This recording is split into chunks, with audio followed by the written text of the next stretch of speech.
बिस्मिल्लाहिर्रहमानिर्रहीम। अस्सलाम वालेकुम नाज़रीन, आप देख रहे हैं सोएज टीवी HD। आपको खबर से आगाह करते चलें, जसवी लॉकडाउन में SOPs पर अमल दरामद के लिए लाहौर पुलिस ऑपरेशन विंग मुतहरिक। पुलिस इक़दाम कोरोना वबा की तीसरी लहर से शहरियों को महफूज रखने के लिए हैं। DIG operation Sajid Kiani. गुज़श्ता रोज़ कोरोना हदायत पर अमल दरामद न करने पर 39 मुकदमा दर्ज किए गए। DIG operation Sajid Kiyani. Mask का इस्तेमाल न करने पर 9 जबकि समाजी फासलों की खिलाफ वर्जी पर 30 मुकदमा दर्ज किए गए।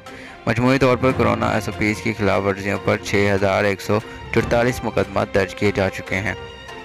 मास्क इस्तेमाल न करने पर 3548, दीगर SOPs की खिलाफ वर्जी पर 2596 मुकदमात का इंदराज किया गया है। ताजर हज़रात मुकर्ररा औकात में कारोबारी सरगर्मियाँ यकीनी बनाएं। DIG operation Sajid Kiyani. शहरी कोरोना वबा का फैलाव रोकने में लाहौर पुलिस का साथ दें। गैर ज़रूरी नकलो हरकत से गुरेज करें, महफूज रहें।